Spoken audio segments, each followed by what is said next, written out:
Czechast, a podcast in English about Czech and Moravian society, history, culture and economy.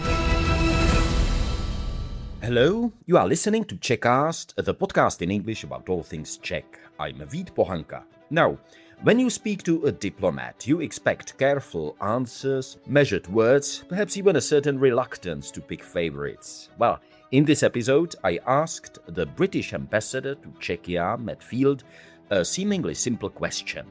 Does he have a favorite place in Czechia? And, perhaps predictably, the answer wasn't that simple. It's like when I get asked about my favourite Czech beer. I have to say I'm still doing research. I haven't made up my mind yet. But come on, I mean, there has to be Pilsner Urquell, no? No, not necessarily. Not necessarily. and I'm definitely not going to rush into judgment on that.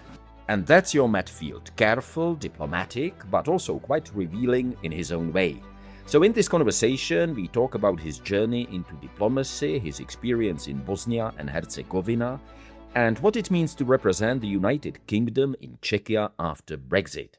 We also discuss something that is very close to my own world: media, international broadcasting, and the role of public service journalism at a time when information travels faster than ever and not always in the most reliable way.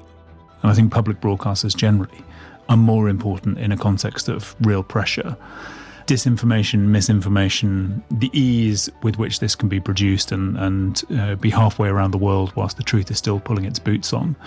But that doesn't mean we need less from our trusted broadcasters. It means we need more from them. Settle down with your coffee or tea if you are listening at home. Adjust your pace if you are jogging or walking, or drive carefully if you are perhaps listening in a car on your way somewhere.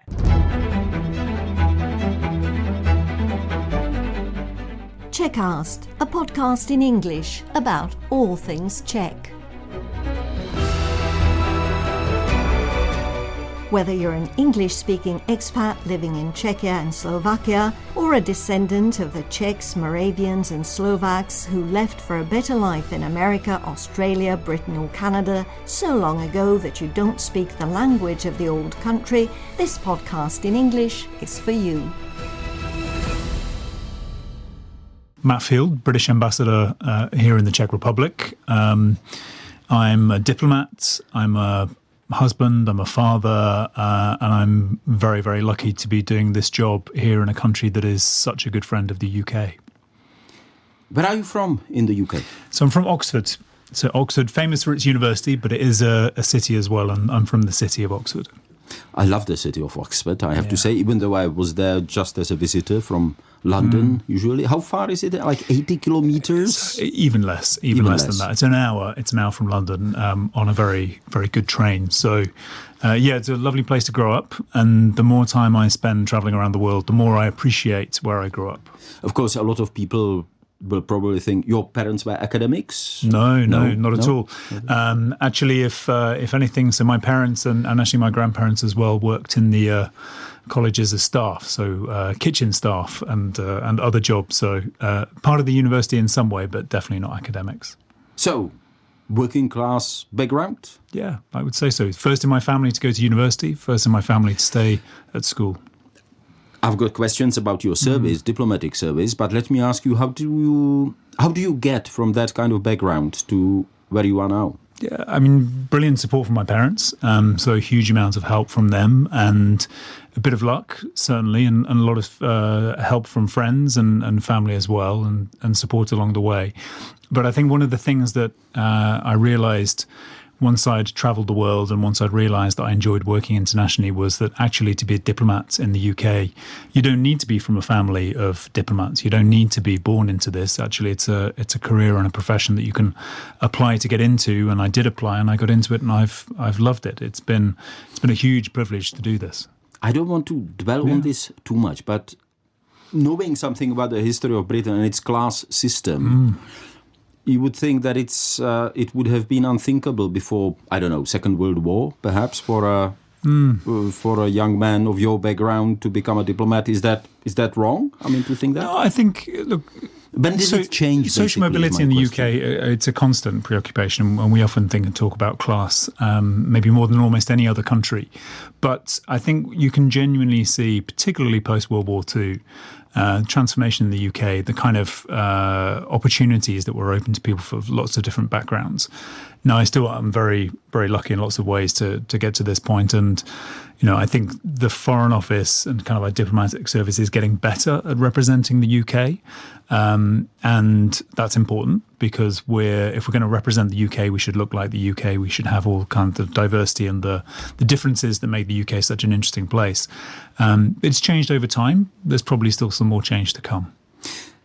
I can only confirm that. I remember I started listening to BBC World Service in the 1980s when I was studying to be an English student. And at that time, BBC World Service sounded very standard English. There were no Scottish voices. No, one accent. Yeah. One accent.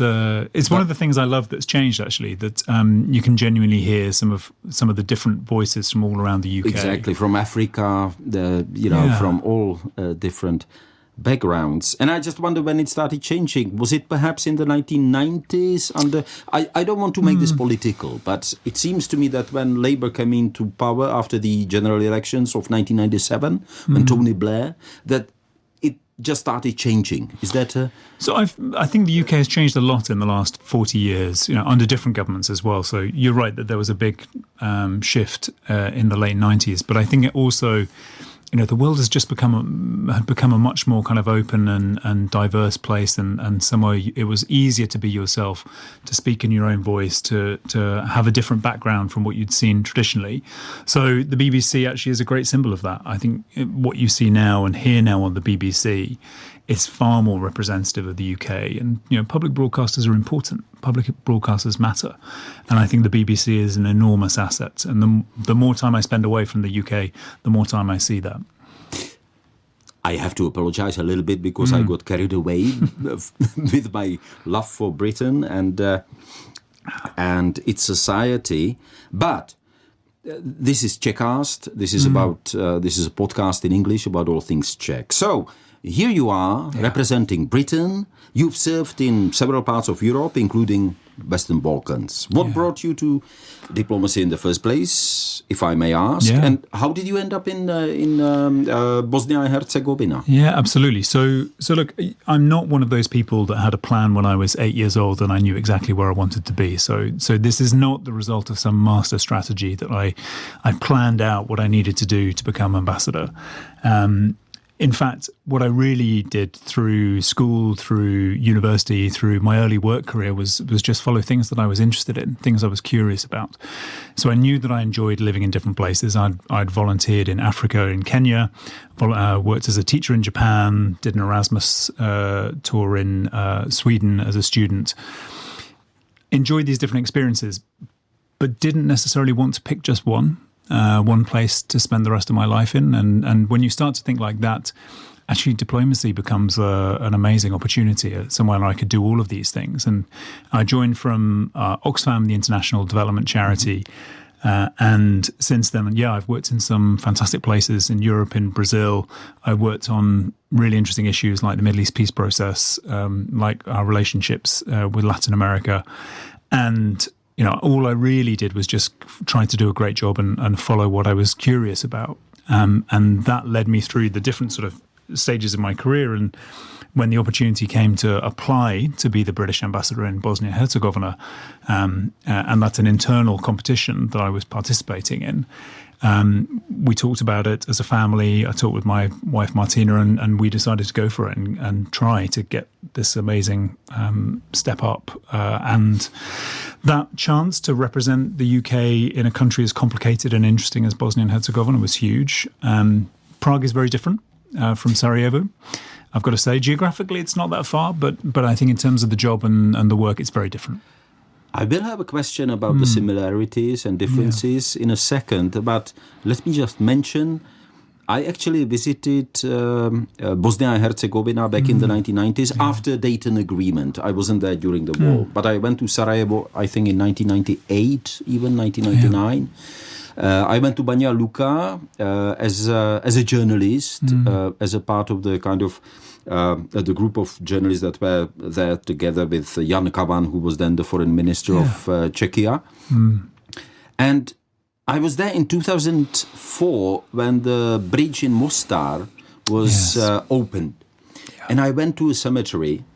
And I don't think I'm too sentimental person, but I really felt very close to tears when I was in the cemetery where I saw all those names of young men who were born in the 1970s, who died in the early 1990s. Did you, in your time, see some change, some progress? Because seen from here, it's a sad story, really. So, of course, there's many sad stories, you're right, particularly about the break of Yugoslavia and the way that it affected Bosnia and Herzegovina, I think, worst of all, those countries, precisely because it was the most mixed. Actually, ethnically, it was the most diverse, the most mixed. But instead of that protecting it, it became the victim of terrible violence on many sides. And I'm afraid I also saw far too many of those cemeteries with many young people, including Mostar, including Sarajevo, including Srebrenica, and you always feel that kind of weight of recent history. At the same time, the people of Bosnia and Herzegovina are fantastic, full of humour, full of life, full of ideas, very energetic, wonderful, nice, dynamic, and friendly, and successful everywhere in the world that they settle. So, unfortunately, it has lost many of its young people. That trend continues, but they are the things that make me optimistic about the future of that country. So, it's the most complicated political system in the world, probably. It still has many challenges that date back to the war and beyond. But every time I would, especially spend time with young people, I would feel optimistic about the possibilities of the future. And now my question about Czechia, because this is Czechast again. I remember back in the 1990s, I had a friend in the United States who said, well, I'm afraid to go to Czechia because you've got these wars in the Balkans. And I was trying to explain that we are different. What do you find different between, what makes Czechia different from Bosnia-Herzegovina? What makes it similar? Yeah, so every diplomatic job is interesting. Yeah. So whatever the kind of country, whatever the state of the relationship, I mean, there are no boring jobs, I think, in diplomacy. And what I really enjoyed about Sarajevo, the very kind of challenging political context, the legacy issues, the sense of history that was still looking over our shoulder today, are different from the things that I enjoy here. So my job here in Prague is much more focused on a healthy bilateral partnership. It's about doing more business together, and there's a lot of business in both directions, a lot of trade investment. It's about together supporting Ukraine. So a lot of my time and the embassy's time is spent on working out how we can help Ukraine defend itself against Russian aggression, directly or through the international system, how we can make NATO more effective. There are parts of my team here in the embassy who look after those British nationals that just occasionally get in trouble. So that's part of it as well. So it's a whole different set of jobs. But I really feel that it's a huge privilege to be here. And one of the things I think that is different in some ways, but also reminds me a bit of Bosnia, is the UK has a pretty positive legacy generally. I have a lot of people who appreciate what the UK did together with Czechs and Slovaks during the Second World War, the way that some people helped even during the communist years here, so British academics who would sneak into the country and teach seminars or other forms of support, in the same way that people in Bosnia and Herzegovina would show appreciation for the UK military or for what we've tried to do for them since. So I think as the British ambassador, you have a head start here in Prague, and I think that's a big privilege as well. What do you see as most problematic in your job here in Prague as a British ambassador now that you are out of EU? Yeah, I think it's fine to talk about problems. Sometimes these are problems and challenges, and I think the UK's decision to leave the EU absolutely changed its relationship here. So you only have to look at the numbers of students, for example, studying from this country in the UK. That is a significant drop-off compared to where it was, and that's understandable. The tuition fees changed significantly. and so did the student numbers as a result of that. Now, I think the good news is that some of that is we're kind of getting through the difficult bits of Brexit and we're coming out the other side. So we've recently announced that we're rejoining Erasmus Plus, for example. So Czechs will be able to participate in Erasmus in the UK. Fantastic. That's really welcome, practical example of doing better. But I think the fact that we have seen less of each other within the EU, because we've lost that sort of regular contact, all those leaders' meetings, all those ministerials that you have to do when you're part of the club, because we've lost that, we've had to invest even more time and effort in the bilateral relationship. So actually, this is pretty good news for me as an ambassador here in Prague, because it means that I have license to do more with the Czechs than we were able to do as part of the same union. So I think that's how I approach it, and that's the opportunity, at least, that you get with it. I will be a little bit personal. Yeah. My son was born in 2001, so he's 25. He's going to be 25 pretty soon. He studies at the Catholic University in Leuven in Belgium.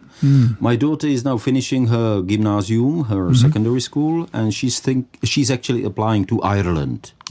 But if she had the chance, if it wasn't so expensive, she would apply to a British university. Yeah. And she won't do that. What have you got to say? It's a fact. It's a fact. And you only have to look at the numbers to see that it's a fact. Now, of course, as a good representative of the UK, I'm going to tell you that the UK universities still represent fantastic value for money, particularly if you compare them to some of the other options around the world. We have 3 out of the top 10 universities in the world. I think we are continuing to do very well in terms of the educational offer.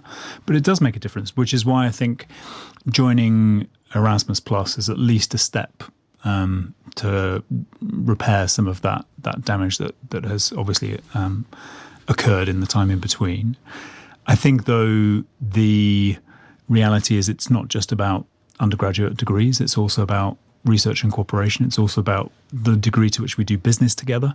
And we've just last week announced or seen a contract signed between Ches, State Energy Company, and Rolls-Royce to build the next generation of nuclear reactors, small modular reactors. And that's the kind of opportunity that I'm really excited about, because it hopefully will bring some of those connections back together. If we're working on these big projects, it's not just about universities, but it's about big projects together, then I think we can get back to where we were. A longer intro now. Let me turn to something closer to my own world, where we are sitting now, media and international broadcasting. Traditional public service broadcasters, especially those working across languages, obviously, like BBC World Service, played a crucial role in the past. Even in my life, I can only confirm that. But we are now in 2026, there's social networks. You are very active on social networks. Is there a place for stations like BBC World Service and Radio Prague International? So I think in democratic countries, the critical infrastructure isn't just your roads and energy networks. It's also your democratic institutions as well. So that means the independent judiciary, that means electoral processes that people can have faith in, and it also means objective media, independent of pressures. Now, it's a huge challenge for the BBC these days because of the world that we operate in, because of the ease of disinformation and the tools that those who have hostile intent towards the UK and towards the BBC, the tools that they have at their disposal. But I don't think that makes the BBC less important. I think it makes it more important. And I think public broadcasters generally are more important in a context of real pressure. Disinformation, misinformation, the ease with which this can be produced and be halfway around the world whilst the truth is still pulling its boots on. But that doesn't mean we need less from our trusted broadcasters. It means we need more from them. But it has to be on the basis of genuine public debate and appreciation. And of course, in the UK, there is still some criticism towards the BBC. But when I look at it from overseas and I think about the soft power or the projection impact of the BBC globally, I think we're very lucky to have it. You definitely are, in my opinion, at least, I have to say. But you are very visible. I mean, BBC is very visible. Let me put it like that. let's come back to Czechia again. When you first came here, was there something that surprised you, that you didn't expect about the culture, about how people behave? Yeah, so, I mean, the first thing is going to sound very diplomatic, but it also happens to be true, which is that I was surprised at how quickly we felt at home. So very, very quickly. And I think there's something particularly about Brits and Czechs have the same sense of humour. We kind of understand each other. We get each other quite comfortably, and that makes a big difference. If it's not too earnest, it's quite dark sometimes, but I think there's a reason that British TV shows are so popular here, and a reason that Czechs and Brits get on. So I think that helps. I think one of the biggest challenges, to be completely honest, when I first arrived was Czech. I mean, Czech How's is... your Czech, by the way? It's a work in progress. And, I started with... Don't worry, I will not test you. Well, thank you. But I started with, another Slavic language in Croatian, and I thought that would help me a lot more than it's helped me. Actually, Czech is tough. And I've done some quite difficult languages before, but I think Czech is rightly seen as one of the most difficult in Europe. But I suppose after coming from, after experience from Bosnia and Herzegovina, Prague was something that you were prepared for. I mean, there wasn't something that... Prague's an easy place to live, let's be clear. In terms of actually the whole country, we move... I'm here not just professionally, but of course with a family as well, and with two teenage sons. And part of the reason we chose Prague is because it's an genuinely international, interesting, but also safe and livable city. So we chose that. We love the public transport system. We love a lot of things about life here. So the ease of that transition. Do your sons use public transport? Yeah, every day. Probably? Every day. And I have to say, my Litačka is the best value investment. And Litačka, just for the listeners, is the application on my phone as well. Yes, which you use for public transport in Prague. It's great public transport here in Prague, isn't it? And brilliant value as well. Yeah. So I won't tell you how much the equivalent would cost in London, but it's a bit more than the Litačka. Let me mention that. We still have a few minutes, I believe. Back in 2023, I was cat sitting my friend for my friend in Hackney, London, and I went. I walked the Capital Trail around London. Lovely. There's a path. I don't know if you are aware of it. But what cost me most? What was the most expensive thing about this? Because I went in stages. Was the public transport in London? It was so expensive. It was unbelievable. Yeah. It's again, the more time I spend away, especially the more time I spend in Prague, the more I appreciate what good value it is here. But this is a challenge, I think, for many of us. Prague is still a pretty walkable city, isn't it? It is, although I have to say I've not been brave enough to cycle around very much. And I used to cycle in London, and I thought I was pretty hardened. But I think there's something about just the combination of tram tracks, and cobbles that makes me nervous. You are absolutely right. And let me reveal that on Friday I'm flying to New York, and then I'm taking Greyhound to Pittsburgh, because last year I decided that I want to cycle across the United States. And last year I cycled from New York via Washington, D.C., Baltimore, Philadelphia to Pittsburgh. And now I'm going to continue. And in America, believe it or not, the drivers are much nicer than drivers in Czechia towards cyclists. Yeah. No, it's in London I was always more worried about other cyclists because there's some very serious That's another thing. High speed and very high speed, and on their e-bikes. Yes, exactly. Delivery men. Yep. Sometimes, especially New York, very dangerous. So you do have to be careful out there. But no, I mean, in terms of livable places. But actually, one of my jobs, of course, is I'm not the ambassador to Prague. I'm the ambassador to the Czech Republic. So I get to travel around the country. And I was in Ostrava recently. I have a license to see all different parts of this country as well, not just Prague. You are not ambassador to Prague, you are ambassador to Czechia. So which other places have you visited in Czechia? So I set a target in my first year that I would visit all 14 regions, which I did in my first year just. You really did? I did. And I've tried to maintain that kind of rhythm of spending lots of time outside. So I had one of the ideas that we have a wonderful embassy in Prague, but unfortunately I can't move it around the country. So what we did instead is that we've been doing pop-up embassies in different parts of the country. So We did the first one in Brno, we did one in Pilsen, we've got Česká Budějovice coming up next month, and we're going to hopefully continue with this program as a way of getting out and about as well. So you've been to Jihlava as well, which is I have been to Jihlava, yes, absolutely. Jihlava of the hedgehogs, I think, on the crests. Jihlavský ježek, yeah, exactly. I'm from Žďár nad Sázavou, which is close to Jihlava, and we've got the beautiful pilgrimage church of St. John of Nepomuk, which is a UNESCO World Heritage Site. And I always appreciate when foreigners are traveling around the country. So without, again, being undiplomatic, which regions... You can ask me for my favourite now. Yeah, which is your favourite? Have you been to Ústí nad Labem, Karlovy Vary as well? Yeah, absolutely. Karlovy Vary, of course, for the film festival. Although there's other great... I love a film festival, and I was in Liberec with the family for the animation festival, which is another lovely one. So I'm always looking for excuses to travel around, and I have a large map on my wall in the office with arrows of everywhere I've been. But when I look at the map, what I mostly see are the places I haven't been yet. So I've still got a lot of work to do in the rest of my time here, which is a very diplomatic way of saying that I haven't picked yet. I don't have a favourite. It's like when I get asked about my favourite Czech beer. I have to say I'm still doing research. I haven't made up my mind yet. But come on, I mean, there has to be Pilsner Urquell, no? No, not necessarily. Not necessarily. and I'm definitely not going to rush into judgment on that. Brno is the second biggest Czech city, and I think quite often sort of neglected, Where did you go there? Where did you go in Brno?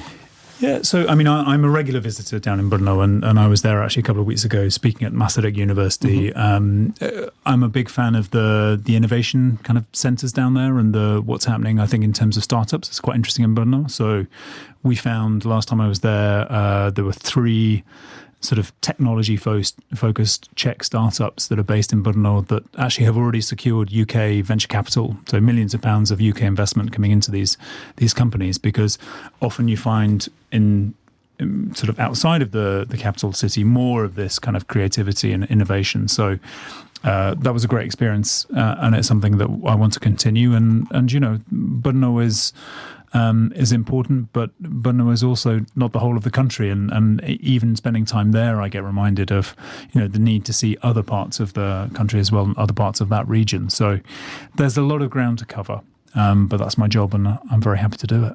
Just imagine you are speaking to someone who perhaps knows something about Czechia, about this country, but has never been here. Why is it worth, being interested in Czechia? Why is it worth, learning something about this country in your experience? Yeah, it's a good question. And one of the reasons I like the question is that, of course, I'm here as the ambassador of the UK, but I find myself increasingly the ambassador of the Czech Republic as well. So, I'm talking a lot about one of my particular messages for people who are thinking of coming here is, Prague is fantastic, but don't only come to Prague. Far too many British visitors don't leave the city limits, and I think that's a real shame. So, you should have the time instead, particularly to get out, get into the mountains, to see some of this. You have to see some of the historic buildings, yes, but also maybe more of the modern side as well. So modern sort of gastro-tourism, the opportunities to travel around and see what is a very dynamic country as well as a historic one as well. Well, thank you very much for being officially ambassador of the United Kingdom, United Kingdom of Britain and Northern Ireland in Prague, but at the same time being a great ambassador of Czechia. You're very kind. Thank you so much, and thank you for the invitation.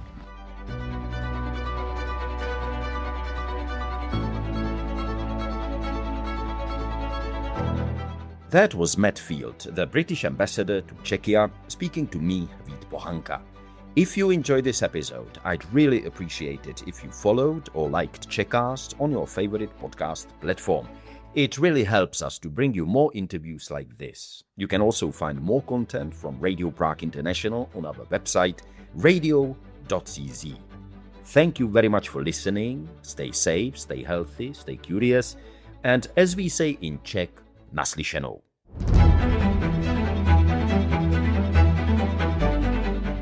Czechast, a podcast in English about all things Czech.